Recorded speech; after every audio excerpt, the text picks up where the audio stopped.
The mist clings to the harbor at La Rochelle like a burial shroud. It's October 12th, 1307, and the moonlight catches the ripples of an unusually high tide. Along the docks, shadows move with purposeful silence, men loading cargo onto ships that bear the blood-red cross of the Knights Templar. By dawn, they're gone, not destroyed in battle, not captured by enemies, simply vanished into history. Picture this: dozens of massive vessels, some over 100 feet long, disappearing overnight with their entire crews. These weren't merchant ships or fishing boats. This was one of medieval Europe's most formidable naval forces, carrying untold wealth, sacred relics, and perhaps secrets that could topple kingdoms. When King Philip IV of France launched his brutal surprise attack on the Templars the next morning, Friday the 13th, a date that would become infamous, he expected to seize their legendary treasures. Instead, he found empty harbors, vacant warehouses, and a mystery that has haunted historians for over 7 centuries. What happened to the Templar fleet? Where did hundreds of ships, thousands of trained mariners, and the accumulated wealth of 2 centuries simply disappear to? Tonight, we're going to follow their phantom wake across treacherous seas and through the darkest corners of medieval conspiracy, chasing shadows and whispers to uncover one of history's greatest maritime mysteries. But this isn't just about missing ships.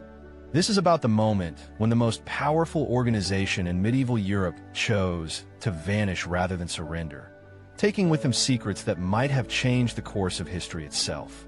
Before we set sail on this incredible journey, make sure to hit that subscribe button and ring the notification bell, because this investigation goes to places even I didn't expect, and you won't want to miss where we end up. The Knights Templar, Europe's first multinational empire. To understand why the disappearance of the Templar fleet shook medieval Europe to its core, you need to understand what the Knights Templar had become by 1307.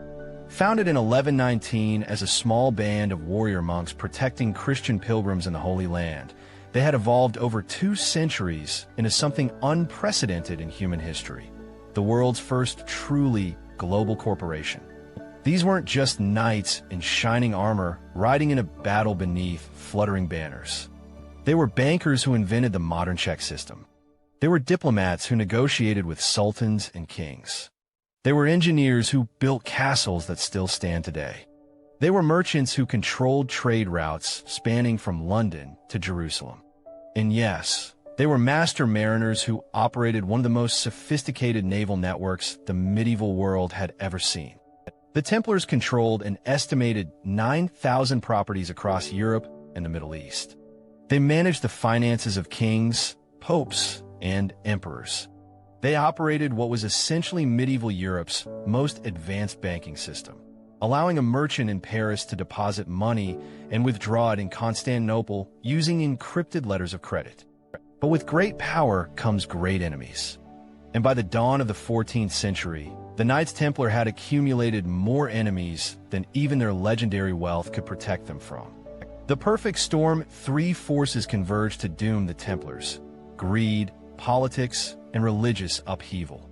King Philip IV of France, known as Philip the Fair, though this referred to his appearance, not his character, was drowning in debt from his disastrous wars with England and Flanders. His treasury was empty, his nobles were rebellious, and his creditors were growing impatient. The largest of those creditors? The Knights Templar. Philip had borrowed enormous sums from the order to finance his military campaigns. When he approached them for debt forgiveness, the Templars refused. They had survived nearly 2 centuries by staying neutral in political conflicts, lending to all sides, and never canceling debts for political convenience. This refusal sealed their fate. Meanwhile, Pope Clement V found himself caught between political pressures and religious reform. The loss of the Holy Land to Muslim forces in 1291 had left the military orders without a clear mission. Rumors swirled about strange Templar rituals, secret knowledge, and accumulated wealth that rivaled that of entire kingdoms. The web of naval power, but Philip had made one crucial miscalculation. He assumed the Templars' legendary wealth was sitting in stone vaults beneath the temple in Paris, waiting to be seized like a dragon's hoard in a fairy tale. Instead, he discovered that the real treasure of the Knights Templar was far more elusive. It was mobile, maritime, and mysteriously missing. The Templars hadn't just built castles and churches. They had constructed one of the most sophisticated naval networks of their era.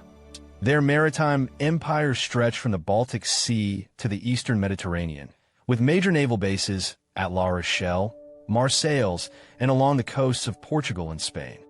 These weren't ordinary medieval ships. Templar vessels were engineering marvels, built for long-distance voyages, designed to carry massive cargo loads, and equipped with the most advanced navigation equipment available.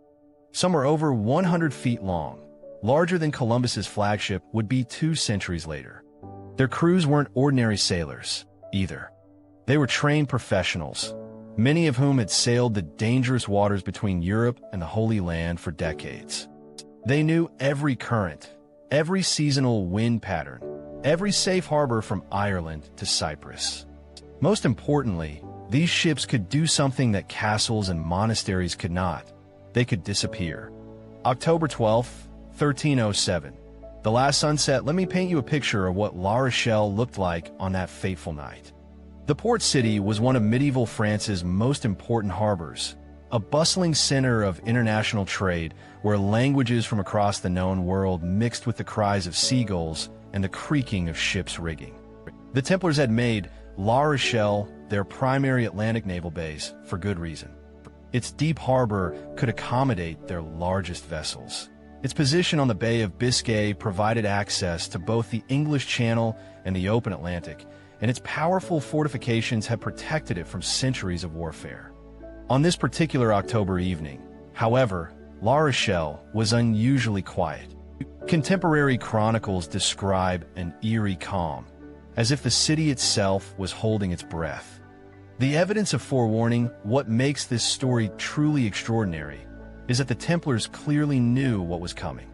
This wasn't a panicked flight of desperate men caught off guard by sudden persecution.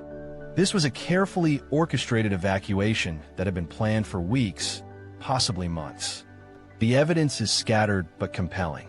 In the archives of a monastery near Poitiers, researchers have found a letter dated September 15th, 1307, nearly a month before the arrests, that refers cryptically to preparations for the Great Departure and mentions securing the sacred cargo for the journey beyond the reach of earthly princes.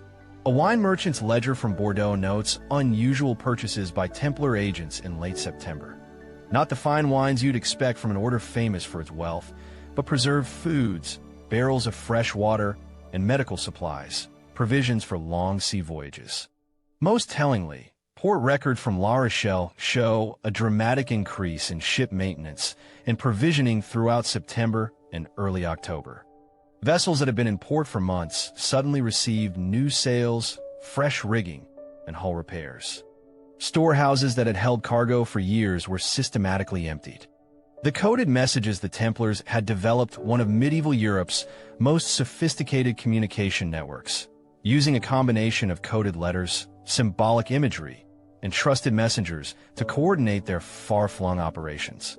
In the months before October 13th, this network buzzed with unusual activity. A particularly fascinating example comes from the archives of Reims Cathedral. Hidden in what appears to be a routine religious document is a coded message that researchers didn't decipher until the 20th century. Using a substitution cipher based on biblical verse numbers, it reads, "The harvest moon brings the hunters. The ships of the temple must seek distant shores before the nets are cast." The harvest moon was medieval slang for October, and the metaphor is clear. Philip's men were the hunters, the Templars were the prey, and escape by sea was the only option. The scale of disappearance, just how massive was this vanishing act? Contemporary estimates suggest that the Templars operated between 50 and 200 ships of various sizes from their Atlantic bases alone.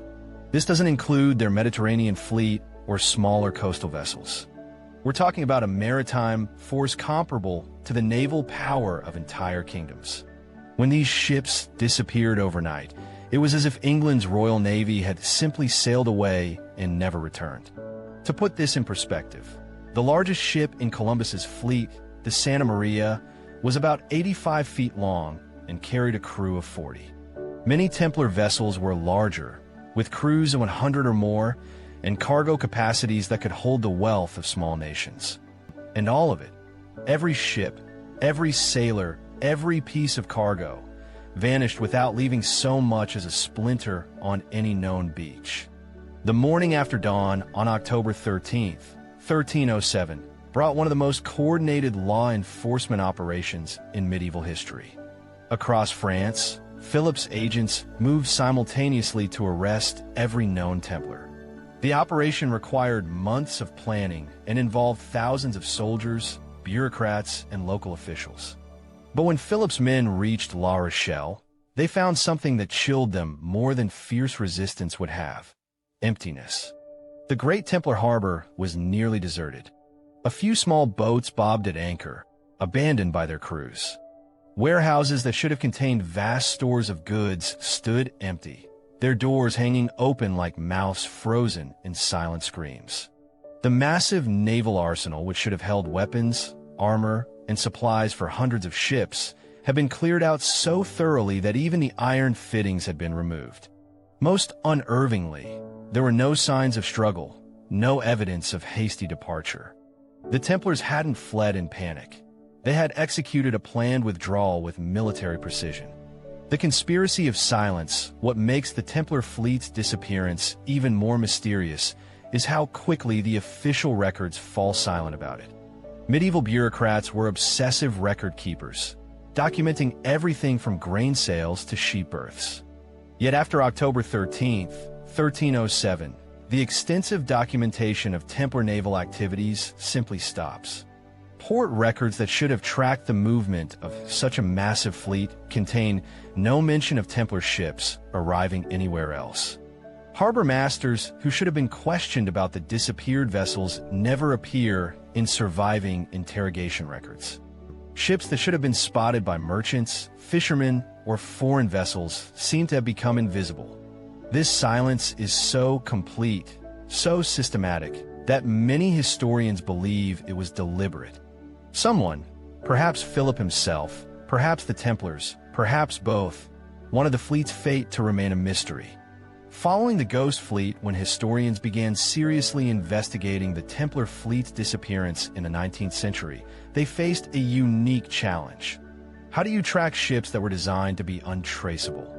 The search has led investigators across Europe and beyond, following whispered legends, analyzing ancient documents, and exploring remote coastlines where the missing vessels might have sought refuge.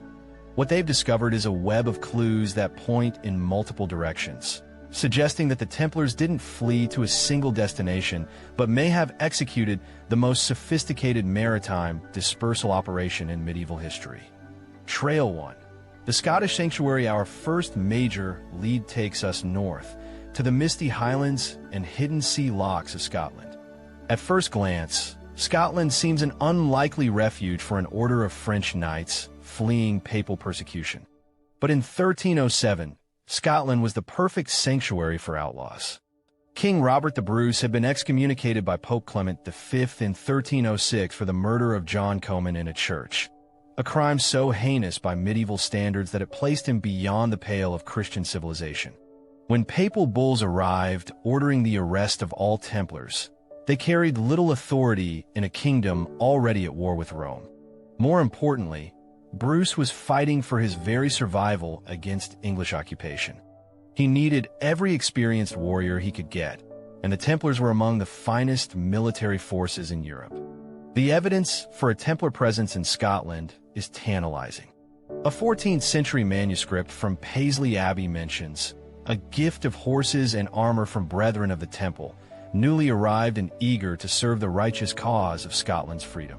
The document carefully avoids naming the Templars directly, a common precaution in those dangerous times.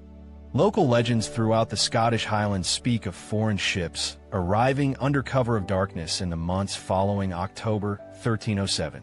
The Isle of Mull, in particular, has oral traditions describing warrior priests who came from across the sea carrying mysterious cargo that was hidden in caves and ancient burial sites. But the most compelling evidence comes from the battlefield itself. Robert the Bruce's military fortunes changed dramatically after 1307. His ragtag army of Highland warriors began displaying sophisticated military tactics that bore striking resemblances to Templar fighting methods. The culmination came at the Battle of Bannockburn in 1314, where Bruce's outnumbered Scots crushed the mighty English army of Edward II. Contemporary accounts describe a crucial moment when a previously hidden force of heavy cavalry charged into the English flank, turning the tide of battle. These mysterious cavalry units appeared without warning, fought with legendary skill, and then seemed to vanish back into the Scottish countryside. Were these the remnants of the Templar military orders, fighting their final battle under Scottish banners rather than the Red Cross that had been forbidden to them? Trail 2.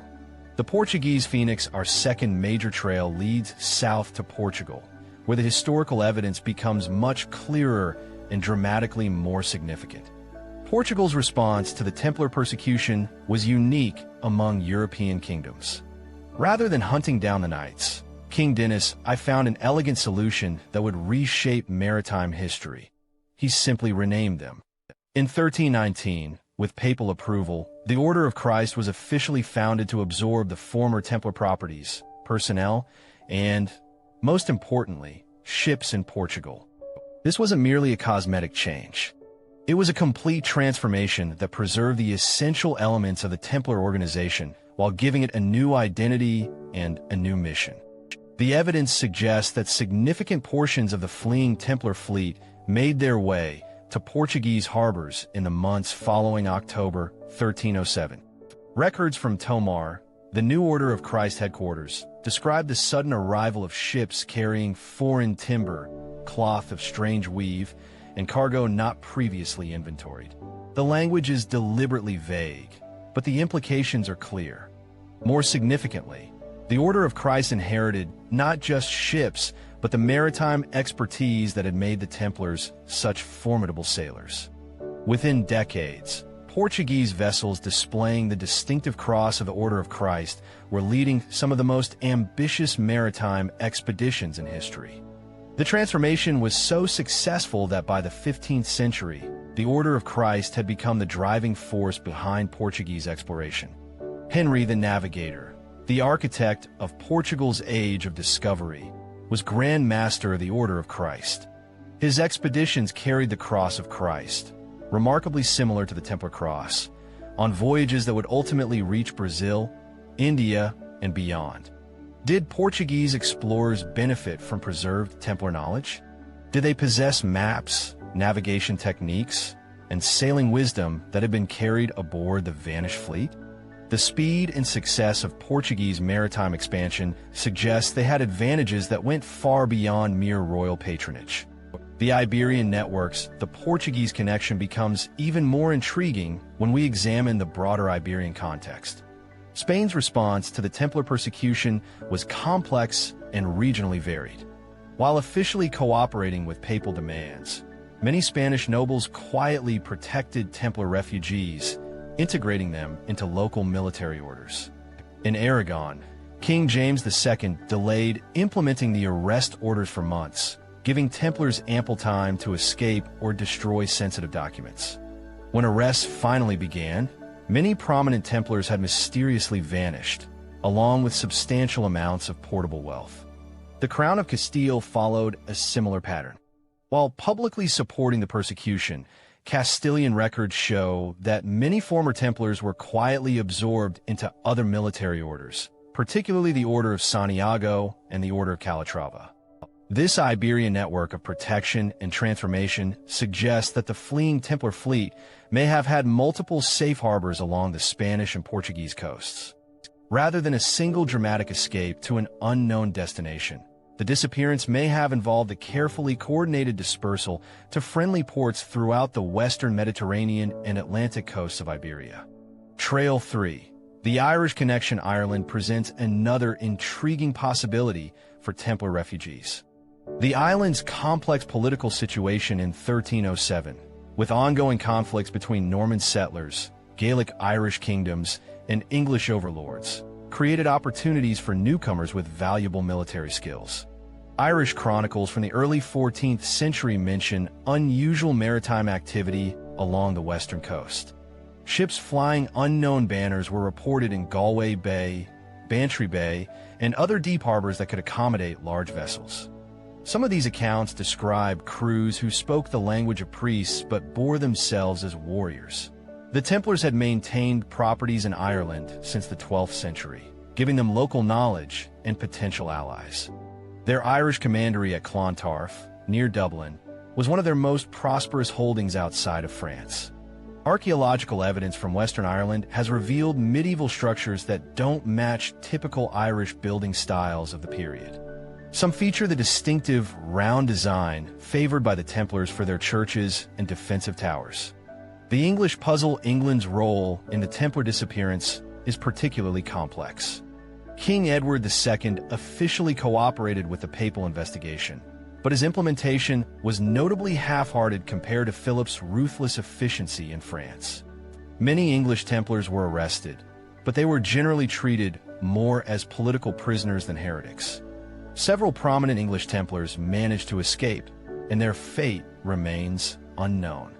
The English Channel, with its treacherous currents and hidden coves, provided numerous opportunities for ships seeking to avoid detection.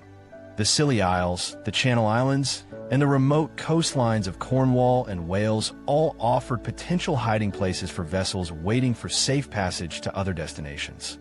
Some researchers have suggested that part of the Templar fleet may have used English waters as a staging area, allowing different groups of ships to disperse to Scotland, Ireland, and the continent according to prearranged plans.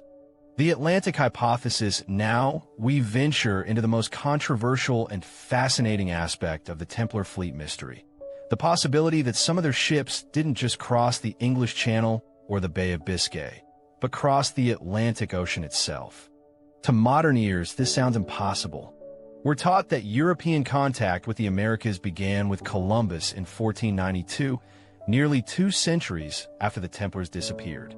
But this neat historical narrative has been challenged by mounting evidence that pre-Columbian transatlantic contact was not only possible, but actually occurred multiple times. The Norse had definitely reached North America by 1000 AD. Their settlement at L'Anse aux Meadows in Newfoundland is archaeologically confirmed and universally accepted. But the Vikings were hardly sophisticated navigators compared to the Templars. By 1307, the Knights Templar had access to the most advanced navigation techniques available in the medieval world. Through their contacts with Arab scholars and Byzantine sailors, they had learned to use astrolabes, magnetic compasses, and detailed star charts. They had studied Islamic treatises on oceanography and astronomy that wouldn't reach the rest of Europe for generations. If anyone in medieval Europe could successfully cross the Atlantic, it was the Templars. The American anomalies, the evidence for a pre-Columbian European presence in North America, is more substantial than most people realize, and some of it points intriguingly toward the Templars. Let's start with Oak Island, off the coast of Nova Scotia. Since the 18th century, treasure hunters have been drawn to this small island by legends of buried wealth protected by elaborate booby traps. The island's famous money pit has yielded tantalizing clues: fragments of parchment, pieces of metal, and most intriguingly, flood tunnels engineered with a sophistication that seems to exceed local 18th century capabilities. Radiocarbon dating of organic materials from various depths in the money pit has yielded dates ranging from the 13th to the 17th centuries. While no definitive Templar artifacts have been found, the island's elaborate defensive systems suggest that someone went to extraordinary lengths to hide something of great value. The engineering of Oak Island's flood tunnels bears striking resemblances to similar systems found at Templar sites in Europe. The order was famous for its engineering expertise, and several of their European strongholds feature sophisticated water management systems designed to protect valuable materials from discovery or theft. The Westford Knight in Westford, Massachusetts, a weathered carving in a glacial boulder, appears to show a medieval knight in full armor. The figure carries what looks like a sword and shield, and detailed analysis by medieval armor experts suggests the equipment style dates to the early 14th century. The carving was first documented in the 18th century, long before local interest in medieval history might have inspired a hoax. Native American oral traditions in the area speak of a stone warrior who came from across the Great Water and died far from his homeland. If authentic, the Westford Knight would represent one of the oldest European images in North America. The armor style, particularly the distinctive bassinet helmet, matches equipment used by knights in the early 1300s, precisely the period when the Templar fleet disappeared. The Newport Tower mystery in Newport, Rhode Island, stands one of North America's most enigmatic structures, a round stone tower that has puzzled archaeologists for centuries.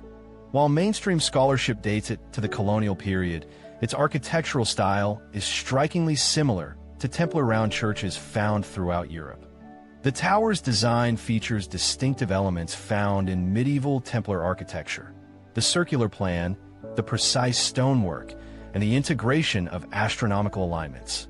Radiocarbon dating of mortar from the tower has yielded controversial results, with some samples dating to the medieval period. What makes the Newport Tower particularly intriguing is its location. Newport's harbor is one of the finest on the North American coast, easily defensible and capable of accommodating large ships. For medieval mariners seeking a base of operations in the New World, it would have been an ideal choice. The Kensington runestone, perhaps the most controversial piece of evidence, is the Kensington runestone, discovered in Minnesota in 1898. The stone bears a runic inscription claiming to record a 14th century expedition by Goths and Norwegians who traveled inland from the ocean. While most scholars consider the runestone a 19th century hoax, some researchers have argued that its linguistic features and historical references are too sophisticated to be the work of a local farmer. The inscription mentions astronomical events and geographic details that wouldn't have been easily accessible to someone attempting a fraud in rural Minnesota. More intriguingly, the stone's inscription includes elements that seem to reference Templar organizational structures and religious practices. If genuine, it might preserve a garbled account of Templars traveling with Norse guides, a collaboration that would have made sense given the Templars' pragmatic approach to alliances and their desperate need for experienced Atlantic navigators. The genetic evidence, modern DNA analysis, has added another dimension to the mystery. Studies of certain isolated populations in eastern Canada have revealed European genetic markers that predate known colonization by centuries. In particular, some Mi'kmaq families in Nova Scotia and New Brunswick carry genetic signatures that appear to derive from medieval French populations. While this could be explained by later intermixing, the specific nature of these markers suggests contact that predates French colonial activity in the region. Similar genetic anomalies have been found in populations along the North American coast from Newfoundland to New England. While none of this evidence definitively proves Templar contact, it does suggest that pre-Columbian European visitation of North America was more extensive than official histories acknowledge. The knowledge factor to understand why the Templars might have risked an Atlantic crossing, we need to consider what they were protecting. The persecution that drove them from Europe wasn't just about wealth, it was about knowledge. During their 2 centuries in the Holy Land, the Templars had accumulated an extraordinary library of texts on subjects ranging from mathematics and astronomy to medicine and engineering. They had studied with Islamic scholars, Jewish mystics, and Byzantine philosophers. They possessed knowledge that mainstream European Christianity considered dangerous or heretical. Some researchers suggest the Templars may have possessed maps showing lands beyond the known world, perhaps preserved from ancient sources or compiled from their own maritime expeditions. Arab geographers of the medieval period wrote about lands across the Western Ocean, and the Templars' extensive contacts in the Islamic world would have given them access to such information. If the Templars believed they possessed knowledge of habitable lands across the Atlantic, an ocean crossing wouldn't have been a desperate gamble. It would have been a calculated strategic retreat to a predetermined destination. The logistical reality: could a medieval fleet actually survive an Atlantic crossing? The answer is unquestionably yes. The Norse had proven it was possible 3 centuries earlier, and by 1307, European shipbuilding and navigation had advanced considerably. The largest Templar ships were over 100 feet long, larger than many vessels that successfully crossed the Atlantic in later centuries. They were built for carrying substantial cargo loads over long distances, with deep hulls and robust construction that could handle rough seas. More importantly, these ships would have carried everything needed to establish a self-sufficient settlement: craftsmen, farmers, priests, soldiers, tools, seeds, livestock, and extensive supplies. Unlike exploratory expeditions, which depend on finding resources or returning home quickly, a settlement fleet could survive almost indefinitely with proper planning. The Templars had demonstrated their logistical capabilities during the Crusades, maintaining supply lines across thousands of miles of hostile territory for over a century. An Atlantic crossing and colonial establishment would have been well within their organizational capabilities. The Phoenix strategy, perhaps the most compelling theory about the Templar fleet's fate, suggests they didn't simply disappear. They transformed. Rather than vanishing into the mists of history or perishing in unknown waters, they evolved into something new, something that could survive and thrive in the changed political landscape of 14th century Europe. The Portuguese Order of Christ represents the most successful example of this Phoenix strategy. By changing names, allegiances, and public identity while preserving essential organizational elements, the Templars managed to not only survive their persecution, but to influence the course of European expansion for centuries to come. The network hypothesis: but Portugal may have been only one node in a larger network of Templar transformation. Evidence suggests that similar processes occurred throughout Europe, with former Templars integrating into other military orders, merchant guilds, and noble houses.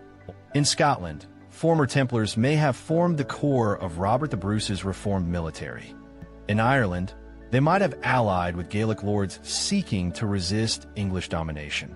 In Spain, they were absorbed into the orders of Santiago, Calatrava, and Alcantara. This network hypothesis suggests that the Templar fleet didn't flee to a single destination, but dispersed according to a coordinated plan that placed different groups in strategic locations throughout the Atlantic world. Some ships went north to Scotland and Ireland, others south to Iberia, and perhaps some west across the Atlantic to establish advanced bases for future operations. The long game: what makes this theory particularly compelling is its strategic sophistication. Rather than simply running away, the Templars may have been playing a game that spanned generations. By dispersing their assets, knowledge, and personnel across multiple locations and identities, they ensured that their ultimate goals could survive temporary setbacks. The success of this strategy becomes apparent when we examine the role of former Templar networks in later historical developments. Portuguese expansion into Africa, Asia, and South America was largely organized and financed by the Order of Christ. Scottish independence was achieved with military tactics that bore striking resemblances to Templar methods. Spanish colonial expansion utilized organizational models that echoed Templar administrative systems. Even the later history of the United States shows potential Templar influences. Many of the founding fathers were Freemasons, an organization that claimed, controversially, to preserve Templar traditions and knowledge. The symbols and ideals of American democracy bear interesting resemblances to Templar organizational principles. The Masonic connection: this brings us to one of the most controversial aspects of Templar research: the claimed connection between the medieval Knights Templar and the modern Masonic movement. Freemasonry emerged as an organized movement in early 18th century Britain, but Masonic traditions claim much older origins. According to these traditions, Freemasonry preserved the wisdom and organizational methods of various ancient groups, including the Knights Templar. While mainstream historians are skeptical of direct organizational continuity, there are intriguing parallels. Both groups emphasized secrecy, used similar symbolic systems and attracted members from the educated and influential classes. Both promoted ideas about individual worth and collective organization that challenged traditional feudal hierarchies. The Scottish Rite of Freemasonry explicitly claims Templar origins, and many of its degrees reference Templar history and symbolism. While these connections were likely developed in the 18th century rather than preserved from the 14th, they suggest that Templar ideals continued to inspire later generations. The American experiment, if we accept the possibility that Templar ideas and organizational methods were preserved through various networks and societies, then the founding of the United States represents perhaps their ultimate triumph. The American system of government, with its emphasis on individual rights, checks and balances, and separation of powers, reflects organizational principles that the Templars had pioneered centuries earlier. The Templars were one of the first European organizations to develop sophisticated administrative systems that functioned across national boundaries and cultural differences. Many of the founding fathers were indeed Freemasons, and Masonic symbolism appears throughout American governmental iconography. The Great Seal of the United States, with its pyramid and all-seeing eye, draws on symbolic traditions that Masonic ritual attributes to ancient wisdom preserved from various sources, including the Templars. More concretely, the financing of American colonial development and later independence was supported by networks of merchants, bankers, and investors who operated sophisticated international financial systems. Systems that bore striking resemblances to the banking networks the Templars had pioneered in medieval Europe. The modern legacy today, the influence of Templar organizational innovations, can be seen throughout the modern world. International banking, multinational corporations, and global charitable organizations all use methods that the Templars developed centuries ago. The concept of international law, the idea of organizations that transcend national boundaries, and the principles of professional military orders all trace their origins to innovations that the Templars pioneered in medieval Europe. Even modern ideas about the relationship between religious faith and practical action owe much to the Templar model. They were among the first to demonstrate that deep spiritual commitment could coexist with sophisticated worldly engagement. The ultimate mystery: so where did the Templar fleet go? Based on the evidence we've examined, the answer may be everywhere. Rather than disappearing to a single hidden location, the fleet may have dispersed according to a master plan that placed Templar assets, knowledge, and personnel throughout the Atlantic world. Some ships went to Scotland, where they helped secure Scottish independence. Others went to Portugal, where they became the foundation for global exploration. Still others may have crossed the Atlantic to establish advanced bases for future development. The genius of this strategy was its redundancy.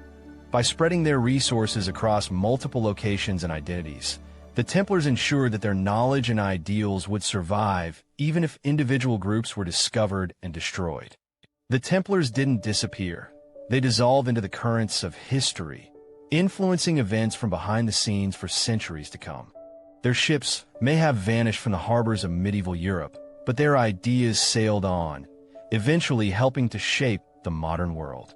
The wake that never fades. As we reach the end of our investigation, we find ourselves not with definitive answers, but with something perhaps more valuable: a deeper understanding of how history works. The story of a missing Templar fleet isn't just about ships that vanished in the night. It's about the way power adapts, survives, and transforms itself across centuries. The Templars faced a choice that confronts every powerful organization eventually: adapt or die. They chose adaptation, so complete, so sophisticated, that it looked like death to their enemies and disappearance to historians. But transformation is not disappearance. It's evolution. The persistence of mystery, what makes the Templar fleet mystery so enduring, is that it touches on fundamental questions about power, knowledge, and survival. In an age when information travels at the speed of light and surveillance satellites can track individual vehicles anywhere on Earth, the idea that hundreds of ships could simply vanish seems impossible. But the medieval world was different. Vast areas of the ocean remained unmapped and unexplored. Communication between distant regions could take months.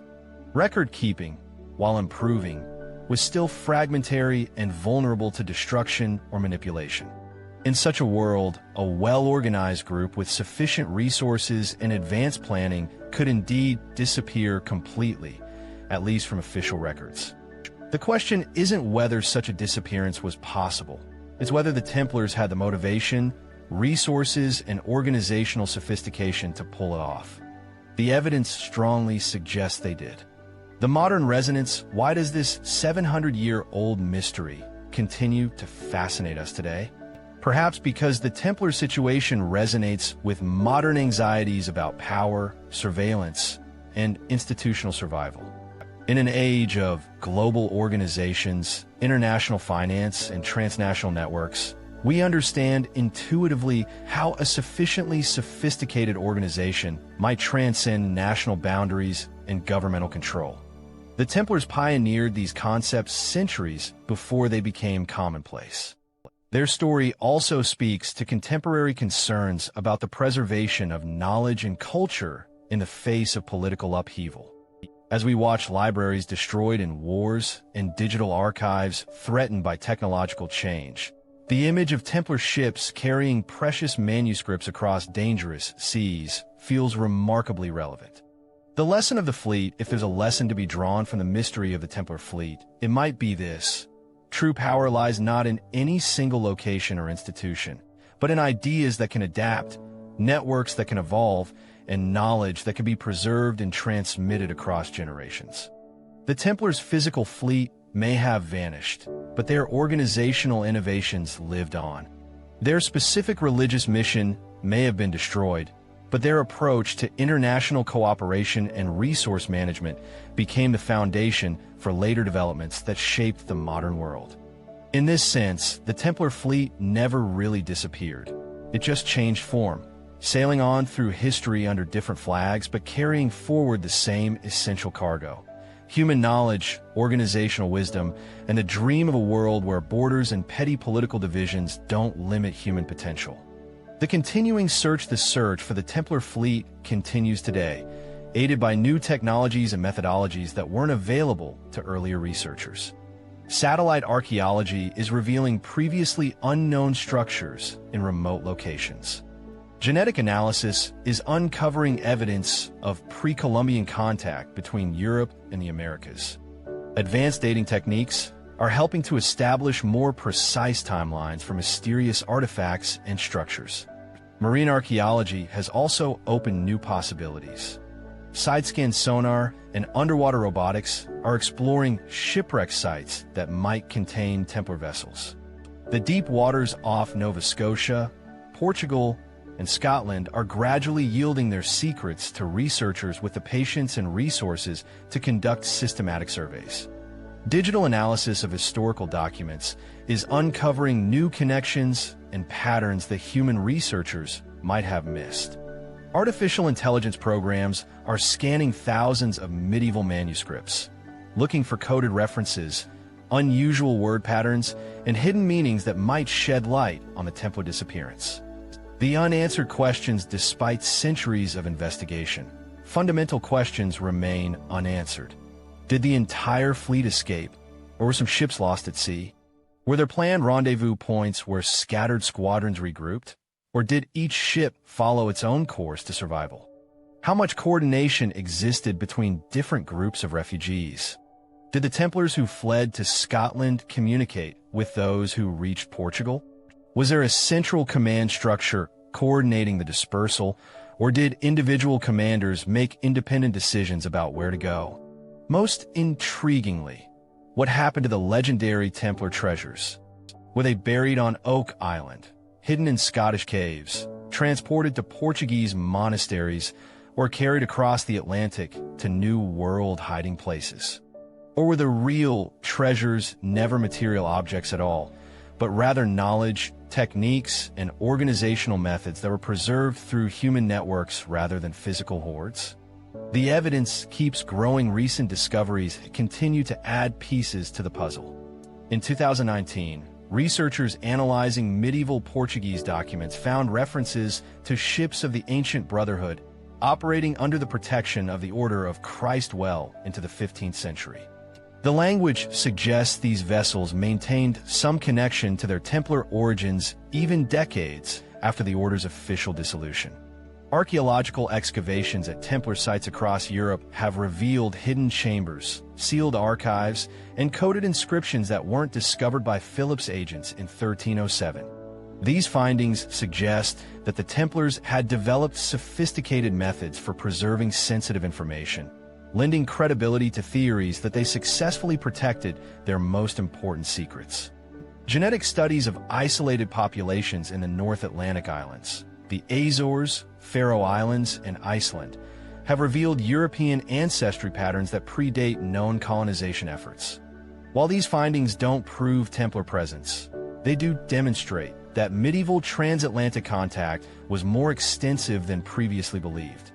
The digital revolution, the internet age, has democratized Templar research in unprecedented ways.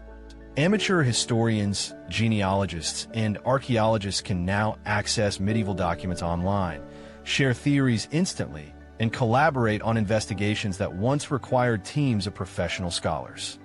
This democratization has produced both benefits and challenges. On one hand, crowdsourcing has uncovered new evidence and connections that might have remained hidden in academic archives. On the other hand, it has also proliferated unfounded theories and conspiracy narratives that complicate serious research. The key is learning to distinguish between evidence-based investigation and wishful thinking. The true story of the Templar fleet is extraordinary enough without embellishment. It doesn't need to be turned into fantasy to be fascinating. The global perspective modern research into the Templar fleet has also benefited from a more global perspective on medieval history. For too long, European medieval studies focused exclusively on European sources and perspectives. But the Templars were genuinely international in their outlook and operations. Their contacts with Islamic scholars, Byzantine merchants, and Eastern Christians provided them with knowledge and perspectives that most Europeans lacked. Their understanding of global trade networks, ocean currents, and astronomical navigation may have been centuries ahead of their contemporaries. This global perspective helps explain how the Templars might have conceived and executed such an ambitious disappearance. They weren't thinking like medieval Europeans bound by traditional limitations. They were thinking like the world's first truly international organization. The scientific method, perhaps most importantly, modern Templar research has embraced scientific methodology in ways that weren't available to earlier investigators. Radiocarbon dating, metallurgical analysis, linguistic analysis, and statistical modeling all contribute to our understanding of what happened in October 1307. This scientific approach has debunked some long-held theories while supporting others. For example, detailed analysis of the Kensington runestone has revealed linguistic features that make a medieval origin more plausible than previously believed, though it remains controversial. Similarly, architectural analysis of structures like the Newport Tower has revealed construction techniques that match medieval European methods, though dating remains disputed. The scientific approach doesn't provide easy answers, but it does provide more reliable frameworks for evaluating evidence and testing hypotheses. The cultural impact, the mystery of the Templar fleet has had an enormous impact on popular culture, inspiring countless novels, films, and television series. While most of these fictional accounts take significant liberties with historical evidence, they've also kept public interest alive in ways that academic publications alone could never achieve. This popular interest, in turn, has supported funding for archaeological expeditions, historical research, and documentary productions that have advanced our actual understanding of Templar history. The relationship between popular culture and serious scholarship isn't always comfortable, but it has been productive. The enduring appeal of the Templar story in popular culture also reveals something important about human psychology. We're drawn to stories about hidden knowledge, secret societies, and powerful organizations that operate beyond the control of conventional authority. The Templars represent an archetype that resonates across cultures and centuries. The philosophical dimension at its deepest level, the mystery of the Templar fleet raises philosophical questions about the nature of historical truth. How do we know what we know about the past? How do we distinguish between evidence and interpretation, between fact and legend? The Templars' disappearance occurred at a moment when medieval record-keeping was becoming more sophisticated, but was still vulnerable to destruction, manipulation, and loss. We have more information about their activities than about most medieval organizations, but we still have enormous gaps in our knowledge. This situation forces us to confront the limitations of historical knowledge. We can never know everything about what happened in the past, and sometimes the most important events are precisely those that were deliberately hidden or obscured. The Templar fleet mystery teaches us humility about historical claims while also demonstrating the power of careful, patient investigation. We may never know exactly where every ship went, but we can continue to piece together a more complete picture of what happened and why. The eternal questions as we conclude this investigation. We're left with the same fundamental questions that have driven Templar research for centuries. What is power? How does knowledge survive? What does it mean to disappear? The Knights Templar created something unprecedented in medieval Europe, a truly international organization that transcended traditional boundaries of nation, language, and culture. When that organization was threatened with destruction, it responded in ways that challenged conventional understanding of what was possible. Their fleet may have vanished from the historical record, but their influence on subsequent events suggests they succeeded in their ultimate goal, ensuring that their knowledge, methods, and ideals would survive to shape future generations. In this sense, the Templar fleet is still sailing. Every time someone challenges conventional authority in the name of higher principles, every time knowledge is preserved against attempts at suppression, every time individuals organize across traditional boundaries to achieve common goals, the Templars' voyage continues. The final mystery, so where did the Templar fleet go? After following their wake through 7 centuries of investigation, speculation, and discovery, we can offer this conclusion. They went everywhere and nowhere, vanishing completely while influencing everything that followed. They sailed north to Scotland, where they may have helped secure independence from English rule. They sailed south to Portugal, where they transformed into the Order of Christ and launched the Age of Exploration. They may have sailed west across the Atlantic, establishing outposts that wouldn't be officially discovered for another 2 centuries. Most importantly, they sailed forward through time, carrying cargo more valuable than gold or silver. The knowledge that alternatives are always possible, that power can be challenged, and that the horizon always holds new possibilities for those brave enough to sail toward it. The mist that shrouded La Rochelle on that October night in 1307 never really lifted. It just expanded, covering the entire ocean, hiding ships that became legends, legends that became inspiration, and inspiration that continues to drive human exploration and discovery today. The Templar fleet is still out there, somewhere beyond the edge of every map, sailing toward a horizon that recedes before us but never disappears. And perhaps that's exactly where it was always meant to be. Your turn to explore this investigation into the missing Templar fleet represents just the beginning of what promises to be ongoing research. New evidence emerges regularly. New technologies offer fresh approaches to old mysteries, and new generations of researchers bring different perspectives to ancient questions. If you've been fascinated by this journey through one of history's greatest maritime mysteries, I encourage you to dive deeper. Visit the locations we've discussed, read the primary sources, examine the archaeological evidence for yourself. The story of the Templar fleet isn't just about what happened 700 years ago.